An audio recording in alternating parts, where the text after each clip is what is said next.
അപ്പം നിസ്കാരം അതൊരു സമ്മാനമാണ് എല്ലാ അർത്ഥത്തിലും.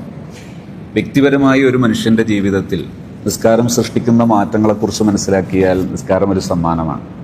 സാമൂഹികമായി നിസ്കാരം ഒരു സമൂഹത്തിൽ ഉണ്ടാക്കുന്ന മാറ്റങ്ങൾ മനസ്സിലാക്കിയാൽ നിസ്കാരം വളരെയേറെ പ്രശസ്തമാണ്. നിസ്കാരത്തെക്കുറിച്ച് പരിശുദ്ധ ഖുർആൻ പഠിപ്പിച്ചത് ഇന്ന സ്വലാത്ത തൻഹാ അനിൽ ഫഹ്ശാഇ വൽ മുൻകർ.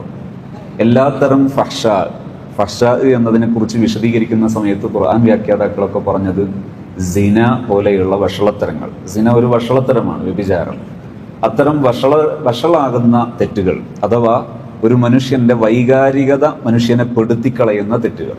ഈ വൈകാരികതയ്ക്ക് ഒരു പ്രത്യേകതയുണ്ട്, ഇംപൾസീവ്. അത് ഒരു മനുഷ്യന്റെ നിയന്ത്രണത്തിൽ പെട്ടെന്ന് വന്നുകൊള്ളണമെന്നില്ല. അപ്പൊ നമുക്കറിയാം, പലരും പ്രണയങ്ങളിൽ ചെന്നുപെടുന്ന രംഗം. വളരെ പ്രശസ്തരാണ്, വളരെ ബുദ്ധിയുള്ളവരാണ്, വിവരമുള്ളവരാണ്, കഴിവുള്ളവരാണ്, പലതരത്തിൽ പ്രാപ്തിയുള്ളവരാണ്, പക്ഷെ പെട്ടുപോകുന്നു. ഈ കുറച്ച് ദിവസങ്ങൾക്കകം എൻ്റെ ഒരു സുഹൃത്ത്, ഒരു പണ്ഡിതൻ, അദ്ദേഹത്തിൻ്റെ ഒരു സഹോദരിയെ കൊണ്ട് കൂട്ടിയിട്ട് നമ്മുടെ ഹാപ്പി സോണിൻ്റെ ഒരു സെൻറ്ററിൽ വന്നു. സംസാരിക്കണം, ഒന്ന് കാണണം എന്നൊക്കെ പറഞ്ഞിട്ട്. അപ്പം ഞാൻ ചോദിച്ചു എന്തായിരുന്നു വിഷയം. ആ സഹോദരി പറഞ്ഞു, ഇന്ന് ആശുപത്രിയിൽ നിന്നാണ് വരുന്നത്, കൈയുടെ ഈ ഭാഗം മുറിച്ചിട്ടുണ്ട്, ഞരമ്പ് മുറിച്ചിട്ടുണ്ട്. എന്തു പറ്റി, എന്തുകൊണ്ടാണ് ഇങ്ങനെയൊക്കെ സംഭവിച്ചത്? ഉംറക്ക് പോയി തിരിച്ചു വന്ന സമയത്ത് ഒരു പണ്ഡിതനുമായി അദ്ദേഹത്തിനൊരു പ്രത്യേകമായി ആഭിമുഖ്യം, പരസ്പരം ബന്ധം തോന്നുന്നു. ആ ബന്ധം പിന്നീട് മുന്നോട്ട് പോകാത്തൊരു ഘട്ടം വരുമ്പോൾ അതവർക്ക് അസഹനീയമായി തോന്നുന്നു. അങ്ങനെ സംഭവിച്ചൊരു അനർത്ഥമാണത്. ഇവിടെ ഞാൻ സൂചിപ്പിച്ചത് ഇംപൾസീവ് ആവുക, ഈ ആവേശപ്പുറത്ത് വരിക എന്ന് പറയുന്നതിന് ചിലപ്പോൾ നമുക്ക് സ്വയം കൺട്രോൾ കിട്ടിക്കൊള്ളണമെന്നില്ല. സ്വയം കൺട്രോളിന് വിധേയമാകാത്ത ഒരു തരം തെറ്റാണ്, വഷളത്തരമാണ് ഫഹ്ശാ അഥവാ പ്രത്യേകിച്ച് സിന. ഇതുപോലെയുള്ള അത്തരം സംഗതികളിൽ ഒരു മനുഷ്യന് പെടാതിരിക്കാം. വൽ മുൻകർ, ഇസ്ലാം വിരോധിച്ച എല്ലാ കാര്യങ്ങളും സത്യത്തിൽ എല്ലാവർക്കും ജീവിതത്തിൽ മാറ്റി നിർത്തണമെന്ന് ആഗ്രഹമുണ്ട്. അതിന് സഹായകമാണ് നിസ്കാരം. പക്ഷെ ഈ നിസ്കാരം ആ രീതിയിലാകണമെങ്കിൽ എന്തൊക്കെ ചേരുവകളാണ് ചേരേണ്ടത്? നിസ്കാരത്തിന്റെ ടേണിംഗ് പോയിന്റുകൾ, നിസ്കാരത്തിന്റെ മൗഖിഅ്, അതിന്റെ പൊസിഷനുകൾ ഒരു ദിവസത്തിലേക്ക് ചേർത്തി മനസ്സിലാക്കിയാൽ, ഒന്നാമത്തെ ടേണിംഗ് സൂര്യൻ ഉദിക്കുന്ന ഫജ്റുസ് സ്വാദിഖ്, അതൊരു പ്രധാന ടേണിംഗ് ആണ്. ഒരു ദിവസം 24 മണിക്കൂറിനെ ചേർത്തി മനസ്സിലാക്കുമ്പോൾ കേവലം ക്ലോക്കിലെ 24 മണിക്കൂർ എന്നതിലുപരി പ്രപഞ്ചത്തിലേക്ക് നോക്കിയിട്ടുള്ള 24 മണിക്കൂറിനെ മനസ്സിലാക്കുമ്പോൾ ഒരു ടേണിംഗ് ആണ് അൽ ഫജ്റുസ് സ്വാദിഖ്, സൂര്യോദയം. കാരണം ഉറക്കം ശേഷമുള്ള ജീവിതം എന്ന് മനസ്സിലാക്കുമ്പോൾ ഉറക്കം ശരിക്കും ഒരു തെറാപ്പി മോഡിലുള്ള ഒരു ടൈമാണ്, ഒരു തെറാപ്പിയാണ്, ശരിക്കും ഒരു തെറാപ്പിയാണ്. അതായത് സൂര്യന്റെ കിടപ്പും ഭൂമിയുടെ കിടപ്പും അതിന്റെ പേരിൽ ഭൂമിയിൽ അനുഭവപ്പെടുന്ന ആ ഒരു ഇരുട്ടും ഇതെല്ലാം ചേർത്തി മനസ്സിലാക്കുമ്പോൾ ആ ഇരുട്ടിൽ ഉറങ്ങുന്ന ആ ഉറക്കത്തിന്റെ ഇഫക്റ്റ് അല്ലാത്തൊരു സമയത്ത് ഉറങ്ങിയാൽ കിട്ടിക്കൊള്ളണമെന്നില്ലെന്ന് വിദഗ്ധർ വിലയിരുത്തുന്ന പഠനങ്ങൾ കാണാം. എന്ന് ചേർത്തി മനസ്സിലാക്കുമ്പോൾ ഈ ഒരു സുബ്ഹി എന്ന അസുബഹ്, ആ സമയം അതൊരു ടേണിംഗ് ആണ്, ഒരു ദിവസത്തിലെ ടേണിംഗ് ആണ്. അപ്പോൾ ഒരു നിസ്കാരം വരുന്നത് ആ ടേണിലാണ്. രണ്ടാമത് സൂര്യൻ നേരെ മധ്യത്തിൽ വരുന്ന സമയം, ളുഹറിന്റെ സമയം, അടുത്തൊരു ടേണിംഗ് ആണ്. പിന്നെ അടുത്ത ടേണിംഗ് സൂര്യൻ അസ്തമയത്തിലേക്ക് പോകുന്ന ടേണിംഗ് ആണ്. പിന്നീടുള്ള ടേണിംഗ് വരുന്നത് സൂര്യാസ്തമയമാണ്. അത് കഴിഞ്ഞതിന് ശേഷം ഇശാഇന്റെ സമയവും ഈ സൂര്യന്റെ അസ്തമാനത്തിന് ശേഷമുള്ള സമയത്തെ നിർണ്ണയിക്കാൻ പറ്റുന്ന അടുത്ത ടേണിംഗ് ആണ്. ഈ പ്രധാനപ്പെട്ട 5 ടേണിങ്ങുകളിൽ മനുഷ്യൻ അള്ളാഹുവിലേക്ക് തിരിയുന്നതിന് പ്രത്യേകമായ ചില സ്ട്രക്ചറുകൾ സ്ഥാപിക്കപ്പെട്ടിട്ടുള്ളതാണ് നിസ്കാരം. ഈ നിസ്കാരം എങ്ങനെയാണ് ഫലപ്പെടുന്നത്? ഒന്ന്, ഇഖാമത്തുസ്സലാ, ഈ ആയത്തിലുള്ള പരാമർശം കാണാം, അഖിമിസ്സലാ. നിസ്കാരം കേവലം നിസ്കരിക്കുക എന്നതിലുപരി നിസ്കാരം നിലനിർത്തുക എന്ന പോയിന്റ് ഖുർആനിൽ ധാരാളം സ്ഥലങ്ങളിൽ നിസ്കരിക്കാൻ പറഞ്ഞത് കാണാം. പക്ഷേ പ്രയോഗങ്ങളിലെല്ലാം സസൂക്ഷ്മം പ്രയോഗിച്ചതാണ് അഖ്മിസ്സലാ, അഖീമുസ്സലാ. നിസ്കാരം നിലനിർത്തലാണ് പ്രധാനം, നിസ്കാരം പതിവാക്കലാണ് പ്രധാനം. ഈ പതിവാക്കുന്ന സമയത്ത് നിസ്കാരത്തിലെ പ്രധാന ചേരുവയാണ് ഖുശൂഅ്, ഭക്തി. ഈ ഭക്തി എങ്ങനെയാണ് സൃഷ്ടിക്കേണ്ടത്? ഭക്തി എങ്ങനെയാണ് മനസ്സിലേക്ക് നമ്മൾ നേടിയെടുക്കേണ്ടത്, സംഭരിക്കേണ്ടത് എങ്ങനെ? ഈ ഭക്തിയാണ് നമുക്ക് എല്ലാ എനർജിയും നൽകുന്നത്. ഇവിടെ ഖുശൂഅ് കൊണ്ട് ഉദ്ദേശിക്കുന്നത് അള്ളാഹുവിന്റെ ദിക്ർ. ആ ദിക്ർ മനസ്സിൽ വരുന്ന സമയത്ത് മനുഷ്യനിൽ സംജാതമാകുന്ന ഒരവസ്ഥയാണത്. ആ അവസ്ഥ നമുക്ക് നേടിയെടുക്കാൻ സഹായകമാകുന്ന രീതിയിൽ നിസ്കരിക്കണം എന്നുകൂടി ഈ പരാമർശം, ഈ പഠനം നമ്മൾ പഠിപ്പിക്കുന്നുണ്ട്. അപ്പോൾ ഒന്ന്, നിസ്കാരത്തിലെ ഭയഭക്തി, ഭക്തിയോടെ നിസ്കരിക്കുന്നതിനെ കർമ്മശാസ്ത്രത്തിന്റെ പിൻബലത്തോടു കൂടെ മനസ്സിലാക്കുകയാണെങ്കിൽ അതൊരു പക്ഷേ സുന്നത്താണെന്ന് പറഞ്ഞേക്കാം. പക്ഷേ ഇവിടെ ഈ സുന്നത്ത് എന്നത് നിസ്കാരത്തിൽ ഉപേക്ഷിക്കാവതല്ല. ഒരു കാരണവശാലും മാറ്റി നിർത്താൻ കഴിയാതെ നമ്മുടെ നിസ്കാരത്തോട് ചേർന്ന് വരണം ഭക്തി. അതിനെന്താ വേണ്ടത്? പ്രാക്ടീസിങ് ആണ് വേണ്ടത്. പ്രാക്ടീസിങ് എങ്ങനെയാണ് ചെയ്യേണ്ടത്? നിരന്തരം ലൈഫ് ലോങ് പ്രാക്ടീസ് ചെയ്യേണ്ടതാണ് നിസ്കാരത്തിലെ ഭക്തി. ലൈഫ് ലോങ് പ്രാക്ടീസ് ചെയ്യണം.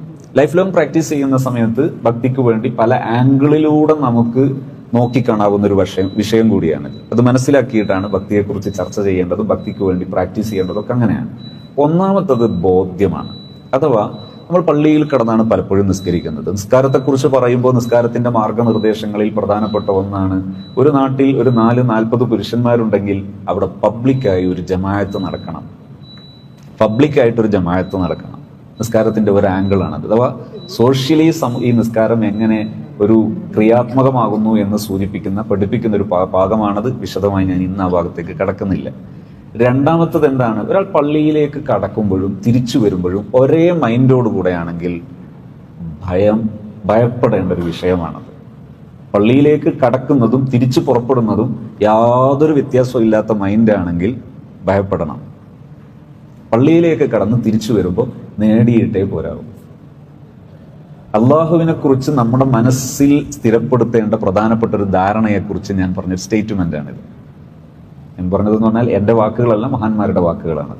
പള്ളിയിലേക്ക് കടന്ന അതേ മാനസികാവസ്ഥയോടുകൂടെ തിരിച്ചു വരരുത്, നേടിയിട്ടേ തിരിച്ചു വരാവൂ. കാരണം ആരാണ് അള്ളാഹു? അള്ളാഹുവിന്റെ വീട് എന്ന് പരിചയപ്പെടുത്തുന്ന പള്ളി. ആ പള്ളിയിൽ പ്രധാന മുനാജാത്തിനു വേണ്ടി അവസരം ലഭിച്ചൊരു മനുഷ്യൻ അവന്റെ മൈൻഡിൽ സ്ഥാപിക്കേണ്ട പ്രധാന ഒരു ചിന്താഗതിയാണ്. ഞാനൊരു ചെറിയൊരു സംഭവം പറയാം. ഈ കുറച്ചു മുമ്പ് എൻ്റെ ഒരു സുഹൃത്ത് ഒരു ഫോറിൻ ഒരു രാജ്യത്ത് ഒരു എഞ്ചിനീയർ, നല്ലൊരു പൊസിഷനിൽ വർക്ക് ചെയ്യുന്ന ഒരു സുഹൃത്ത്, ചെറുപ്പക്കാരൻ. അദ്ദേഹം വലിയൊരു മാനസിക പ്രയാസം നേരിടുന്ന സമയത്ത് അദ്ദേഹം എൻ്റെ കൂടെ ഓൺലൈനായിട്ട് 2-3 സിറ്റിങ്ങുകളൊക്കെ കഴിഞ്ഞു. നല്ല റാഹത്ത എന്ന് പറഞ്ഞപ്പോൾ അദ്ദേഹം പറഞ്ഞു, എനിക്ക് ഇതിലേറെ വിഷമമുള്ള മറ്റൊരു കാര്യമുണ്ട്, നേരിട്ട് സംസാരിക്കണം. അദ്ദേഹം നാട്ടിൽ വന്നു, എൻ്റെ വീട്ടിൽ വന്നു, എൻ്റെ കൂടെ ഇരുന്നു. ഞാൻ ചോദിച്ചു, എന്താണ് ഇത്ര സീരിയസ് ആയ മാറ്റർ എന്താണ്? അദ്ദേഹം എന്നോട് പറഞ്ഞു, ഞാൻ എപ്പോഴും രിദ്ദത്തിനെ ഭയപ്പെടുന്നു. മഅദല്ലാ. രിദ്ദത്ത് എന്ന് പറഞ്ഞാൽ ഇസ്ലാമിൽ നിന്ന് പുറത്തു പോകുന്ന അസ്ബാബുൽ റിദ്ദത്ത്, മുർത്തദ്ദായി പോകുന്ന മതഭ്രഷ്ട് സംഭവിക്കാൻ സാധ്യമാകുന്ന കാരണങ്ങൾ ഭയപ്പെടുന്നു. ഞാൻ ചോദിച്ചു, എന്താ വിഷയം? അപ്പൊ എന്നോട് പറഞ്ഞു, എനിക്ക് നിസ്കാരത്തോടൊക്കെ ഒരു തരം പ്രയാസം അനുഭവപ്പെടുന്നു, വിഷമം അനുഭവപ്പെടുന്നു. ചിലപ്പോഴൊക്കെ നിസ്കാരത്തോടൊരു വെറുപ്പ് പോലെയൊക്കെ വരുന്നു. പക്ഷെ എനിക്ക് അത് മാറ്റാൻ കഴിയുന്നില്ല.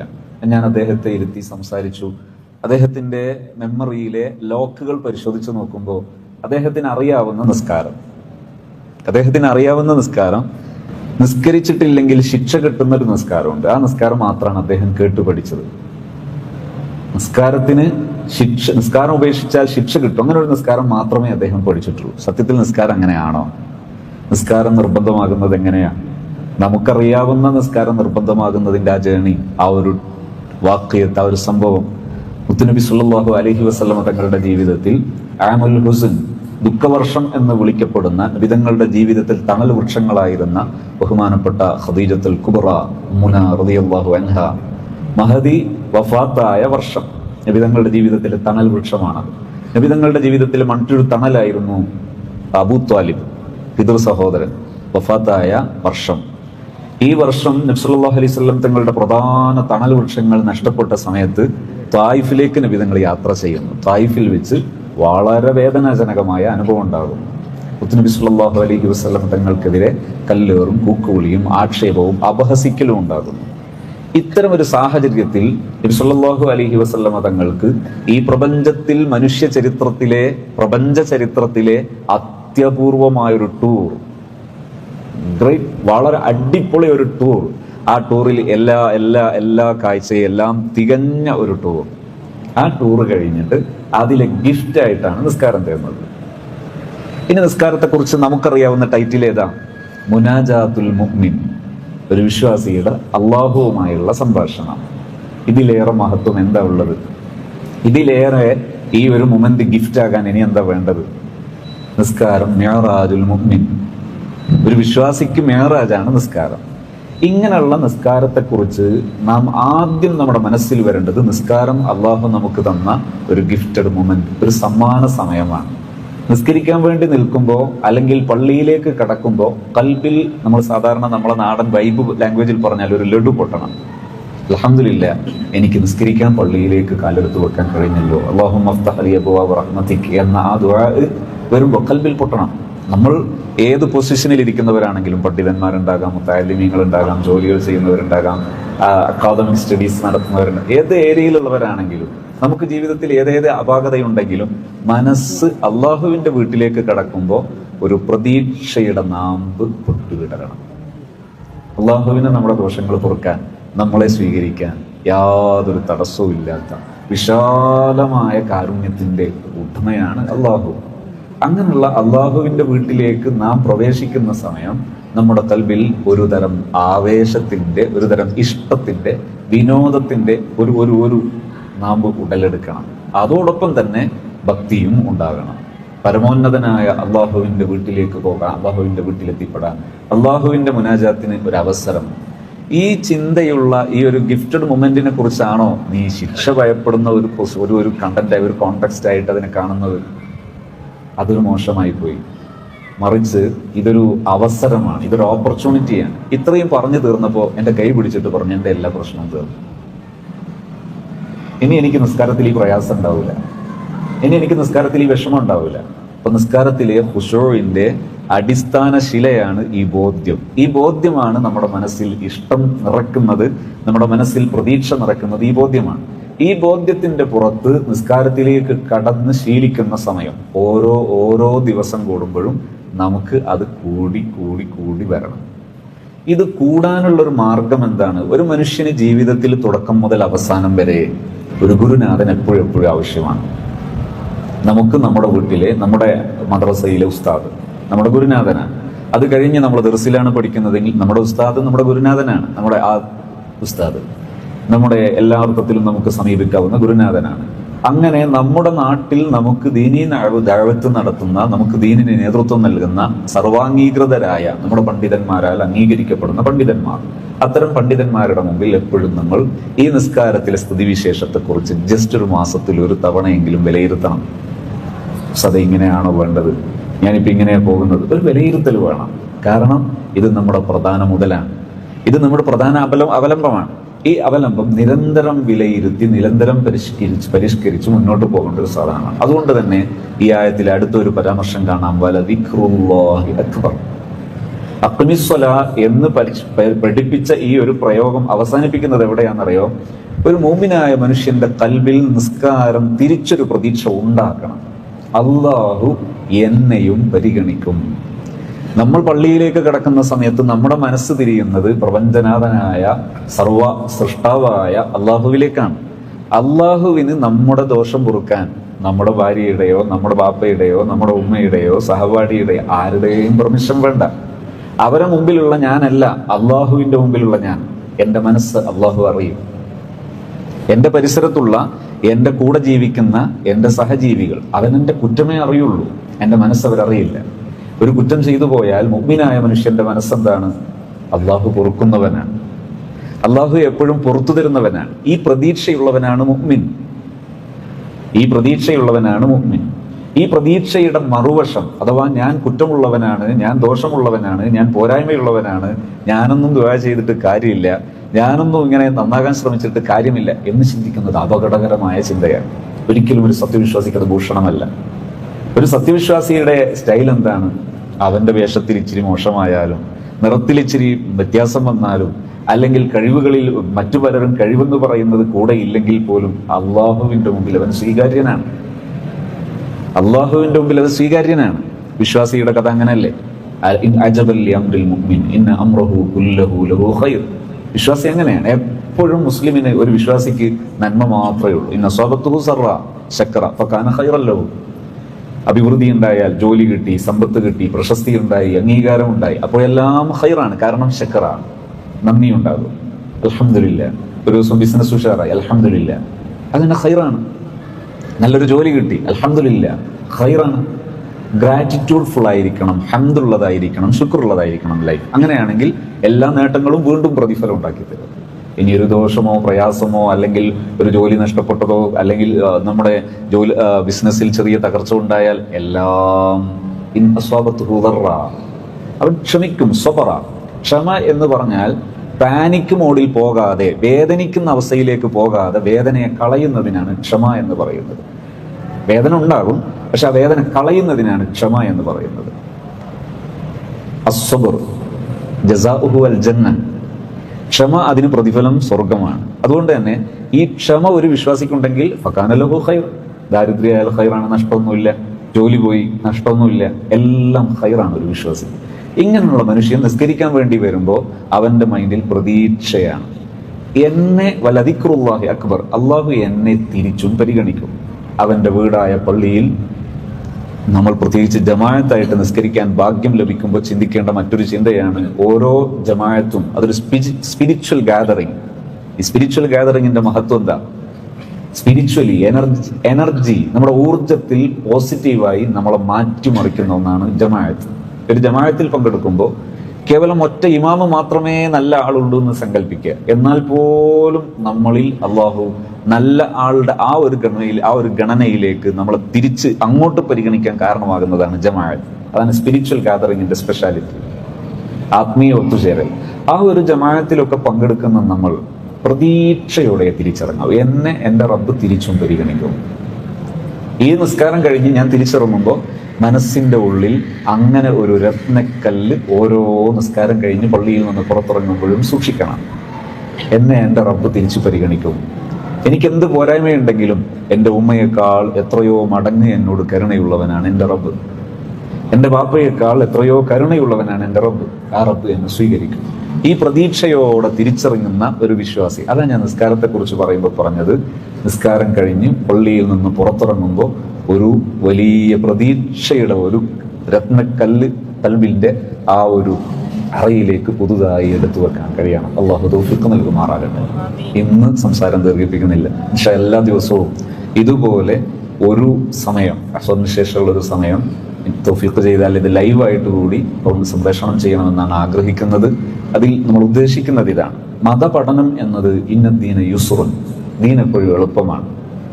ദീന് മനുഷ്യന്റെ ആവശ്യമാണ്. മനുഷ്യന്റെ ജീവിതം എല്ലാ അർത്ഥത്തിലും എളുപ്പമുള്ളതാണ്.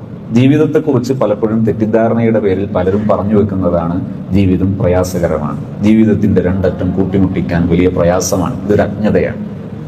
ഒരറ്റം ജന്മമാണ്, മറ്റൊരറ്റം മരണമാണ്.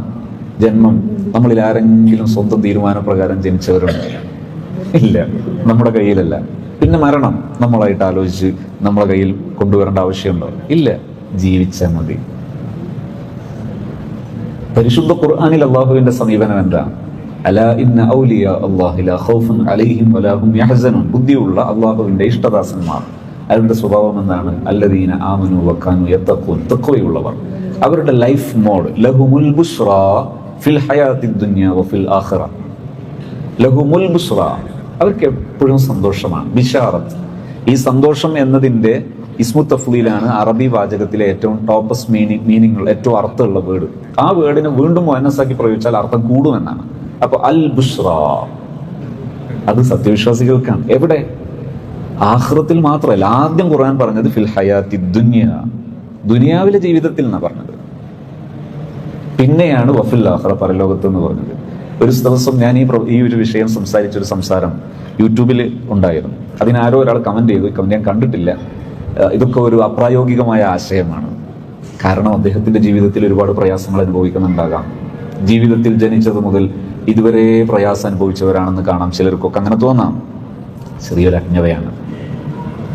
അജ്ഞതയാണ്. പരിശുദ്ധ ഖുർആൻ മുഅ്മിനീങ്ങളെ പറ്റി പറയുന്നുണ്ട്. അല്ലദീന ഇദാ അസ്വാബത്തുഹും മുസീബത്തുൻ ഖാലു ഇന്നാ ലില്ലാഹി വ ഇന്നാ ഇലൈഹി റാജിഊൻ. ഒരു പ്രയാസം അനുഭവപ്പെട്ടാൽ സത്യവിശ്വാസികളുടെ സ്റ്റൈൽ എന്താണ്? അവരുടെ അഫർമേഷൻ, അവർ മനസ്സിനെ മാറ്റിമറിക്കാൻ വേണ്ടി ഉപയോഗിക്കുന്ന വാക്കാണ് ഇന്നാ ലില്ലാഹി വ ഇന്നാ ഇലൈഹി റാജിഊൻ. ഈ വാക്കിന്റെ അർത്ഥം എന്താ? ഇന്നാ ലില്ലാഹ്, നമ്മൾ അല്ലാഹുവിനുള്ളതാണ്. വ ഇന്നാ ഇലൈഹി റാജിഊൻ, നമ്മൾ അല്ലാഹുവിലേക്ക് മടങ്ങാനുള്ളതാണ്. അതിന്റെ അർത്ഥം ഈ മുസീബത്ത് സംഭവിച്ചു, ഞാൻ വിഷമിച്ചിരിക്കുന്നു എന്നാണോ ആ വാക്കിന്റെ അർത്ഥം? അല്ല, ഞാൻ വിഷമിക്കേണ്ടതൊന്നുമില്ല. ഇപ്പോ എൻ്റെ ഒരു മൊബൈൽ വീണുപോയി. അള്ളാഹു നമുക്കൊരു സമ്പത്തും നഷ്ടപ്പെടുത്താതിരിക്കട്ടെ. അപ്പൊ വീണുപോയപ്പോ ഞാൻ പറയുന്നു ഇന്നാ ലില്ലാഹി വ ഇന്നാ ഇലൈഹി റാജിഊൻ. ഞാൻ തന്നെ നഷ്ടപ്പെടാനുള്ളതാ. ഇപ്പൊ മൊബൈലിൽ പോയിട്ടുള്ളൂ, സങ്കടപ്പെടാനൊന്നും ഇല്ല, അല്ലേ? പ്രിയപ്പെട്ട ഒരാൾ മരണപ്പെട്ടു പോയി, നമ്മൾ പറയുന്നു ഇന്നാ ലില്ലാഹി വ ഇന്നാ ഇലൈഹി റാജിഊൻ. ഞാൻ സങ്കടപ്പെടുന്നു എന്നാണോ? അല്ല, ഞാൻ അടക്കം പോകാനുള്ളതാണ്. സങ്കടപ്പെട്ടിരിക്കേണ്ട കാര്യമൊന്നുമില്ല. ജീവിതവും മരണവും ഒക്കെ അള്ളാഹുവിന്റെ ഒരു സംവിധാനമാണ്. ജീവിതവും ഒരു നിഅമത്താണ്, മരണവും നിഅമത്താണ്. ജീവിതവും നിഅമത്താണ്, മരണവും നിഅമത്താണ്. അങ്ങനെ ഖുർആൻ പറഞ്ഞിട്ടുണ്ടോ? ഉണ്ട്. ഖുതിലൽ ഇൻസാനു മാ അക്ഫറഹു മിൻ അയ്യി ശൈഇൻ ഖലഖഹു മിൻ നുത്ഫത്തിൻ ഖലഖഹു ഫഖദ്ദറഹു തുമ്മ സബീല യസറഹു. ഇവിടെ പരിശുദ്ധ ഖുർആൻ പഠിപ്പിക്കുന്നത് നന്ദി ചെയ്യണം. ഖുതിലൽ ഇൻസാനു മാ അക്ഫറഹു. മനുഷ്യൻ എങ്ങനെ നന്ദി ചെയ്യാതിരിക്കാൻ പറ്റുന്നത്? നന്ദി ചെയ്യേണ്ട കാര്യങ്ങൾ എന്തൊക്കെ? മിൻ നുത്ഫത്തിൻ ഖലഖഹു ഫഖദ്ദറഹു തുമ്മ സബീല യസറഹു തുമ്മ അമാതഹു ഫഅക്ബറ. ചെയ്ത നിഅമത്തുകളിൽപ്പെട്ടതാണ് മരണം. അത് നിഅമത്താണ്. കാരണം നിങ്ങൾ ആലോചിച്ച് നോക്ക്, ഇന്നലെ ഇവിടെ നോമ്പ് തുറ, നമ്മുടെ ജാമിഉൽ ഫുതൂഹിലെ നോമ്പ് തുറ, മരണപ്പെട്ടു പോയ ഒരു സഹോദരന്റെ അവരുടെ ഒരു ബന്ധുക്കളുടെയൊക്കെ മരണപ്പെട്ട ബന്ധുക്കൾക്ക് വേണ്ടിയാണ് ആ നോമ്പ് തുറ. ഏകദേശം 1000-ഓളം പേർക്ക് ഒരു പക്ഷേ ഇന്നലെ തുമ്പുറ നടന്നിട്ടുണ്ടാകാം. അത് ബഹുമാന ആദരവ് കൊണ്ട് ചെയ്യേണ്ടതല്ലേ? ആണ്. അതേസമയം നമ്മുടെ പൂർവികരായ 3-4 തലമുറയിലെ പൂർവികരായ വല്യപ്പമാരൊക്കെ ഒരു പുരാവസ്തു പോലെ ജീവിതത്തിൽ നമ്മുടെ വീടുകളിൽ ഇങ്ങനെ സൂക്ഷിച്ചിട്ടുള്ള ഒരു വസ്തുവായി കിടന്നിരുന്നെങ്കിൽ ഈ ബഹുമാനം ഉണ്ടാവുമായിരുന്നു? ഇല്ല. മറ്റു കാക്കയും ജീവികളും ഒക്കെ ജീവൻ പോയാൽ കിടന്ന് ഈ ഉണങ്ങിപ്പോകുന്നത് പോലെ ആ ഒരു അവസ്ഥയായിരുന്നുവെങ്കിൽ മനുഷ്യന് ബഹുമാനം ഉണ്ടാവോ? ഇല്ല. ഫഅക്ബറഹു. മനുഷ്യന് മരണവും മരണാനന്തര ജീവിതത്തിലെ മൺമറയലൊക്കെ നൽകിയത് അള്ളാഹുവിന്റെ ഒരു അനുഗ്രഹമാണ്. അതുകൊണ്ട് തന്നെ മരണം അപ്രതീക്ഷിതമാകുമ്പോൾ പെയിൻ ഉണ്ടാകാം. പക്ഷെ ആ പെയിന് കൊണ്ടു നടക്കാനല്ല പറയുന്നത് ഇന്നാ ലില്ലാഹി വ ഇന്നാ ഇലൈഹി റാജിഊൻ. ഇതാണ് മനുഷ്യന്റെ ജീവിതം. നമ്മുടെ പെയിനുകൾ കളയാനുള്ളതാണ്, കൊണ്ടു നടക്കാനുള്ളതല്ല. കളഞ്ഞാൽ പെട്ടെന്ന് പോകും. അതിന് ഏറ്റവും സഹായകമാണ് ചില അഫർമേഷനുകൾ. അപ്പം ഞാൻ പറഞ്ഞുകൊണ്ടുവന്നത് ഇതാണ് ജീവിതം. ഈ ജീവിതത്തിലേക്ക് നമ്മെ സഹായിക്കുന്നതാണ് മതപരമായ എല്ലാ ഉത്ബോധനങ്ങളും. അത് നമ്മെ ബോധ്യപ്പെടുത്താനുള്ള ഒരു തുടർ പഠനം കൂടിയാണ് ഇൻഷാ അല്ലാഹ് നമ്മൾ ആരംഭിക്കുന്നത്. ഇന്നത്തെ 1-ാമത്തെ ദിവസം നമ്മൾ ചർച്ച ചെയ്തു വെച്ചത് നിസ്കാരം നമ്മളെ വേണ്ടാത്തരങ്ങളിൽ നിന്നെല്ലാം നമ്മളെ വിലക്കും. എന്ത് ചെയ്യണം? നിസ്കരിക്കാൻ വേണ്ടി പ്രവേശിക്കുമ്പോൾ ഇത് എനിക്ക് ഏറ്റവും പ്രിയപ്പെട്ട എൻ്റെ റബ്ബിന്റെ മുമ്പിലുള്ള ഒരു അനുഗ്രഹീത നിമിഷമാണ്. 1. 2, നിസ്കാരത്തിൽ നമ്മൾ പ്രകടിപ്പിക്കേണ്ട ഖുശൂഅ് അഥവാ ശരീരം കൊണ്ട് പ്രകടിപ്പിക്കേണ്ടതാണ് ഖുശൂഅ്. അതിൽ 1-ാമത്തേത് ഖിബിലയിലേക്ക് തിരിയുന്നു. 2-ാമത്തേത് അവയവങ്ങളിൽ ശാന്തത വരുത്തുന്നു. 3-ാമത്തേത് സുജൂദിന്റെ സ്ഥാനത്തേക്ക് നോക്കുന്നു. 4-ാമത്തേത് നിസ്കാരത്തിന്റെ പുറത്തുള്ള നിമിഷങ്ങളിൽ, ഉദാഹരണത്തിന് വൈകുന്നേര സമയം, സൂര്യാസ്തമയോടടുത്ത സമയത്ത് കുറച്ച് സമയം ദിക്റുകൾ ചൊല്ലുന്നു. സുബ്ഹാനല്ലാഹി വബിഹംദിഹി സുബ്ഹാനല്ലാഹിൽ അളീം വബിഹംദിഹി അസ്തഗ്ഫിറുല്ലാഹ്. ഈ ദിക്ർ അസ്തമയത്തോട് ചേർന്നുള്ള സമയം ദിക്ർ ചൊല്ലുന്നത് നിസ്കാരത്തിൽ ഭക്തി വർദ്ധിപ്പിക്കാൻ സഹായിക്കും. അതുപോലെ മറ്റൊന്നാണ് വുളൂ ചെയ്യുന്ന സമയത്ത് വുളൂവിനെ കുറിച്ചുള്ള കാഴ്ചപ്പാട് ഒരു ആദരവാണ്. പ്രത്യക്ഷത്തിൽ കാണുന്ന മുഖം, ശരീരത്തിൽ നമ്മൾ ഇപ്പോൾ നോക്കിയാൽ മതി, നമ്മുടെ ശരീരത്തിൽ പ്രത്യക്ഷത്തിൽ ഏത് ഭാഗമാണ് കാണുന്നത്? 1 മുഖം, 2 കൈ, പിന്നെ 1 കാല്. ഈ പ്രത്യക്ഷത്തിൽ കാണുന്ന ഭാഗങ്ങളെയെല്ലാം നാം ദിക്റുകളുടെ പിൻബലത്തോടു കൂടെ കഴുകുന്നു. ഇപ്പൊ ഇതൊരു ആദരവാണ്. അതുകൊണ്ട് തന്നെ ആ വുളൂ ചെയ്ത വെള്ളത്തെ പ്രയാസമില്ലെങ്കിൽ തോർത്തണ്ട എന്നാണ്. ഒരു ഇഷ്ടം കൊണ്ടുള്ള കുടയും വേണ്ട. എന്നാൽ വസ്ത്രത്തിലായാലും നനഞ്ഞതുകൊണ്ട് പ്രയാസമുണ്ടെങ്കിൽ തോത്തുന്നതുകൊണ്ട് തെറ്റൊന്നുമില്ല. അതേസമയത്ത് ആ വുളുവിന്റെ വെള്ളത്തോട് പോലും നമ്മളൊരു ആദരവ് കാണിക്കുന്നു. വുളു പൂർണ്ണമായി എടുക്കുന്നത്, ദിക്റുകളോടുകൂടെ വുളു ചെയ്യുന്നത് ഖുശൂഅ് ഉണ്ടാകാനുള്ള കാരണമാണ്. നിസ്കാരത്തിലെ ഓരോ ദിക്റുകൾ ചൊല്ലുമ്പോഴും എൻ്റെ റബ്ബുമായുള്ള എന്നെ അടുപ്പിക്കുന്ന ചില വസീലകളാണ് ഈ ദിക്റുകൾ. ഉദാഹരണത്തിന് സൂറത്തുൽ ഫാത്തിഹ സുബ്ഹാന റബ്ബിയൽ അളീം വബിഹംദിഹി റുകൂഇൽ, അതുപോലെ റബ്ബനാ ലക്കൽ ഹംദ് മിൽഅസ് സമാവാതി വമിൽഅൽ അർദ് ഇഅ്തിദാലിൽ, ശേഷം സുജൂദിൽ സുബ്ഹാന റബ്ബിയൽ അഅ്ലാ വബിഹംദിഹി. ഈ ദിക്റുകളെല്ലാം ഒരു തരം ഇഷ്ടത്തിൽ നിന്ന് ഉത്ഭവിക്കുന്ന മഹത്തായ ചൊല്ലലുകളാണ്. ഇഷ്ടം കൊണ്ട് ചൊല്ലുന്നു. ഇത് മനസ്സിലായിട്ട് ചൊല്ലുമ്പോൾ തന്നെ അതൊരു കുറഞ്ഞ ദിവസം പ്രാക്ടീസ് ചെയ്യിപ്പിച്ചു നോക്കൂ. നിസ്കാരത്തിന്റെ സമയമായാൽ പെട്ടെന്ന് നിസ്കരിക്കാൻ ആഗ്രഹം ഉണ്ടാകും. നിസ്കരിച്ചു കഴിഞ്ഞ് ഇറങ്ങുമ്പോഴെല്ലാം കൽബിൽ വീണ്ടും നമ്മളെ ശുദ്ധീകരിക്കപ്പെട്ടുകൊണ്ടേയിരിക്കും. ഇങ്ങനെയുള്ളൊരു മനുഷ്യന് ഒരു അനാവശ്യം വരുമ്പോൾ പെട്ടെന്ന് തിരിച്ചോടി കയറാനുള്ള ഒരു അഭയമാണ് നിസ്കാരം. വല്ലപ്പോഴും വല്ല അശ്രദ്ധ കൊണ്ടോ എന്തെങ്കിലും ഒരു അപകട വന്നു പോയാൽ ഓടി തിരിച്ച് രക്ഷപ്പെടാനുള്ള ഇടമാണ് നിസ്കാരം. കാരണം നിസ്കാരം അവന്റെ ഇഷ്ടവിനോദമാണ്, നിസ്കാരം അവന്റെ ആസ്വാദന ഇടമാണ്. ആ നിസ്കാരം പരിശീലിക്കുന്ന സമയത്ത് അസ്വലാത്തു മിഅ്റാജുൽ മുഅ്മിൻ, ബഹുമാനപ്പെട്ട മാലിക് ഇബ്നു ദീനാർ റളിയല്ലാഹു അൻഹു വലിയ മഹാനാണ്. മഹാനവറുകൾക്ക് ഒരു പാസ്റ്റ് ഉണ്ടായിരുന്നു, അതിന് മുമ്പൊരു ചരിത്രം ഉണ്ടായിരുന്നു. അതത്ര പോരാത്തതായിരുന്നു, ഈ മഹത്വമുള്ളതല്ലാത്തതായിരുന്നു. മഹാനവറുകളുടെ ജീവിതത്തിൽ ടേണിംഗ് ആയത് കാണാം. മാലിക് ഇബ്നു ദീനാർ റളിയല്ലാഹു അൻഹു ഇങ്ങനെ ദുനിയവിയായ ഏർപ്പാടുകളുമായി ബന്ധപ്പെട്ട് എപ്പോഴും ദുനിയാവിയായ ചിന്ത അലട്ടുന്ന രീതിയിൽ, അത് മനസ്സിനെ ഗ്രസിക്കുന്ന രീതിയിലുള്ള ഒരു ജീവിതത്തിലേക്ക് മുൻജീവിതത്തിലൂടെ പോയിക്കൊണ്ടിരിക്കുമ്പോൾ ഒരു പെൺകുഞ്ഞുണ്ടായി. ഈ പെൺകുഞ്ഞ് എപ്പോഴും ചിരിയും കളിയും ഒക്കെ ആയിട്ട് മാലിക് ഇബ്നു ദീനാർ റളിയല്ലാഹു അൻഹു മനസ്സിൽ ഇടം പിടിച്ചു. അങ്ങനെ എപ്പോഴും പ്രിയപ്പെട്ട ഒരു മനസ്സിലെ ഒരു ഇഷ്ടത്തുരുത്തായി ഈ പെൺകുഞ്ഞ് മാറി. അങ്ങനെ ഇരിക്കെ ഒരു ദിവസം ഈ പെൺകുഞ്ഞിന് അസുഖം വന്നു. ആ അസുഖത്തിൽ ആ കുട്ടി മരണപ്പെട്ടു പോയി. മാലിക് ഇബ്നു ദീനാർ വളരെയേറെ വിഷമിച്ചു. ആ വിഷമിച്ചിരിക്കെ, ആ മനപ്രയാസത്തിലും ആ വിഷമത്തിലും ഇരിക്കെ ഉറങ്ങുമ്പോൾ ഉറക്കത്തിലൊരു സ്വപ്നം കാണും. ആ സ്വപ്നത്തിൽ അത് ഭീകരമായ വലിയ, സങ്കല്പിക്കാൻ കഴിയാത്ത വലുപ്പമുള്ള വലിയൊരു വിഷപ്പാമ്പ്, ആദ്യ വലുപ്പമുള്ളൊരു വിഷപ്പാമ്പ് മാലിക് ഇബ്നു ദീനാർ റളിയല്ലാഹു അൻഹുവിന്റെ നേരെ വരുന്നു. അങ്ങനെ ഈ വിഷപ്പാമ്പിനെ കണ്ട് ഓടുമ്പോൾ ഒരു മനുഷ്യനെ കണ്ടപ്പോൾ ഓടിച്ചെന്നു. ആ മനുഷ്യന്റെ അടുത്ത് എത്തിയപ്പോൾ അദ്ദേഹം പറഞ്ഞു, എനിക്ക് ഈ പാമ്പിന്റെ അടുത്ത് നിങ്ങളെ രക്ഷിക്കാനൊന്നും കഴിയില്ല, നിങ്ങൾ ആ കാണുന്ന വലിയ മലയിലേക്ക് ഓടിച്ചെല്ല്. മാലിക് ഇബ്നു ദീനാർ റളിയല്ലാഹു അൻഹു ഓടി ആ പർവ്വതത്തിലെത്തി നോക്കുമ്പോൾ അവിടെ കുറേ കുഞ്ഞുങ്ങൾ കളിക്കുന്നു. ആ കളിക്കുന്ന കുഞ്ഞിൽ ഈ മരണപ്പെട്ടു പോയ മാലിക് ഇബ്നു ദീനാർ റളിയല്ലാഹു അൻഹുവിന്റെ പൊന്നുമോളുണ്ട്. ആ പൊന്നുമോൾ ഓടി വന്നു, അബി യാ അബി ഇന്ന ഹാദാ അബി, എന്റെ വാപ്പ എന്ന് പറഞ്ഞ് ഓടി വന്ന് മാലിക് ഇബ്നു ദീനാർ റളിയല്ലാഹു അൻഹുവിനെ ആ മോള് കെട്ടിപ്പിടിച്ചു. സമാധാനായി. അപ്പോഴേക്ക് ഉറക്കം തെളിഞ്ഞു. മഹാന്മാരോടൊക്കെ ചോദിച്ചു, എന്താണ് ഈ സംഭവിച്ചത്? ആകെ മാറിയിട്ടുണ്ട്, ജീവിതത്തിൽ ആകെ മാറിയിട്ടുണ്ട്. മഹാന്മാർ പറഞ്ഞു, നിങ്ങൾക്ക് രക്ഷപ്പെടാൻ മതിയായ ഒരു പ്രതിഫലാർഹമായ ഒന്നാണ് നിങ്ങളുടെ മകൾ. ആ മകൾ സ്വർഗത്തിൽ നിങ്ങളെ രക്ഷപ്പെടുത്താനിരിക്കുന്നു. നിങ്ങൾ കണ്ട ആ പ്രായമുള്ള മനുഷ്യൻ, അദ്ദേഹം നിങ്ങളുടെ അമലായിരുന്നു, ഇത്രയും കാലത്തെ അമലാണ്. ആ അമലിനൊന്നും നിങ്ങളെ രക്ഷപ്പെടുത്താൻ കഴിയില്ല. നിങ്ങളെ രക്ഷപ്പെടുത്താൻ മതിയായ ആഖിറത്തിലെ വലിയ പ്രതിഫലം, അതാണ് നിങ്ങളുടെ ജീവിതത്തിലുണ്ടായ ആ പ്രയാസം.